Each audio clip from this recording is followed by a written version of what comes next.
রাসূল সাল্লাল্লাহু আলাইহি ওয়াসাল্লামের ৫০টি চমৎকার বাণী যা জীবন বদলে দিতে পারে। যে মহামানবের একটি কথা কেউ কোনোদিন মিথ্যা প্রমাণ করতে পারেনি, সেই নবীজি সাল্লাল্লাহু আলাইহি সাল্লামের মূল্যবান কথা। এই কথাগুলো মানুষকে জাহান্নাম থেকে জান্নাতে পৌঁছাতে পারে। রাসূল সাল্লাল্লাহু আলাইহি সাল্লাম এর এমন কিছু বাণী আপনার সামনে তুলে ধরা হবে, যা আপনি জানলে আর সেই অনুযায়ী আমল করলে জীবনে পরিবর্তন আসতে পারে, আর আপনার জীবনে পরিবর্তন আসার সম্ভাবনা বৃদ্ধি পাবে ইনশাআল্লাহ। সর্বাধিক সত্য বাণী হলো আল্লাহর কিতাব। সবচেয়ে মজবুত হাত হলো তাকওয়ার কালেমা। সবচেয়ে উত্তম দিন হজরত ইব্রাহিম আলাইসাল্লামের দিন। সবচেয়ে উত্তম তরিকা মুহাম্মদ সাল্লাল্লাহু আলাইহি সাল্লামের তরিকা। উত্তম জিকির হলো লা ইলাহা ইল্লাল্লাহ। সর্বশ্রেষ্ঠ দোয়া হলো আলহামদুলিল্লাহ। সেরা কাহিনী হলো কোরআনের কাহিনী। শ্রেষ্ঠ কর্ম হলো ধীর ও সংকল্পের কর্মসমূহ। নিঃসন্দেহে ক্ষতি হলো শরিয়াতের নব্য সৃষ্ট কর্মসমূহ।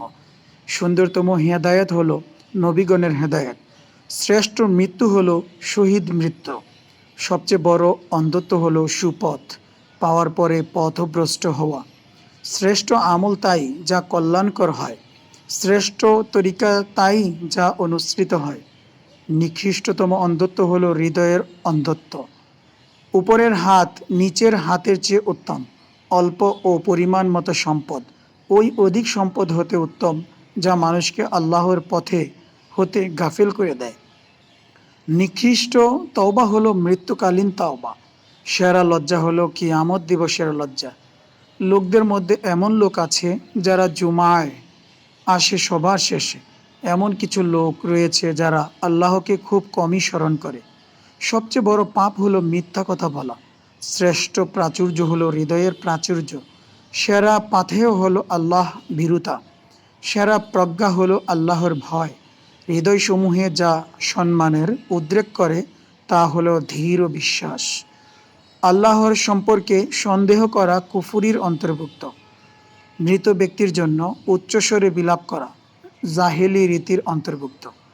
গনিমত থেকে চুরির মাল জাহান্নামের স্ফুলিঙ্গ। মাদকতা জাহান্নামের টুকরা। নষ্ট কবিতা ইবলিশের অংশ। মদ সকল পাপের উৎস। নিকৃষ্টতম খাদ্য হলো ইয়েতিমের মাল ভক্ষণ। সৌভাগ্যবান হলো সে যে অন্যের থেকে উপদেশ গ্রহণ করে। হতভাগা সেই যে মায়ের পেট থেকে হতভাগা হয়। আল্লাহু আকবার। আল্লাহ সব শেষ আমলকে বিচার করবেন। নিকৃষ্ট গবেষণা হলো মিথ্যার উপর গবেষণা। যেটা ভবিষ্যতে হবে সেটা সর্বদাই নিকটবর্তী। মুমিনদের গালি দেওয়া ফাসিকি এবং তার সঙ্গে যুদ্ধ করা কুফরি। মুমিনদের পিপাসার ফোয়ারা হলো তাহার ইখলাস। মুমিনের পিছনে গীবত করা আল্লাহর অবাধ্যতার অন্তর্ভুক্ত। মুমিনের মাল অন্যের জন্য হারাম, যেমন তার রক্ত হারাম। যে ব্যক্তি আল্লাহ তাআলার উপরে বড়াই করে আল্লাহ তাকে মিথ্যা প্রতিপন্ন করেন। যে ব্যক্তি ক্ষমা করে তাকে ক্ষমা করা হয়। যে ব্যক্তি মার্জনা করে তাকে মার্জনা করা হয়। যে ব্যক্তি ক্রোধ দমন করে আল্লাহ তাকে পুরস্কৃত করেন। যে ব্যক্তি বিপদে ধৈর্য ধারণ করেন আল্লাহ তাকে উত্তম প্রতিদান দান করেন। যে লোক মানুষকে খুশি করতে কাজ করে আল্লাহ তার কাছ থেকে ভালো নিয়ত সরিয়ে নেন, আর মানুষও তাকে সম্মান দেয় না।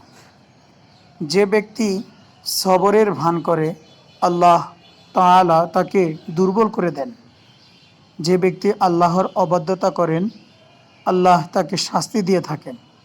যে ব্যক্তি আল্লাহকে খুশি করার জন্য অন্য কাউকে অসন্তুষ্ট করে আল্লাহ উভয়কে সন্তুষ্ট করে দিবেন।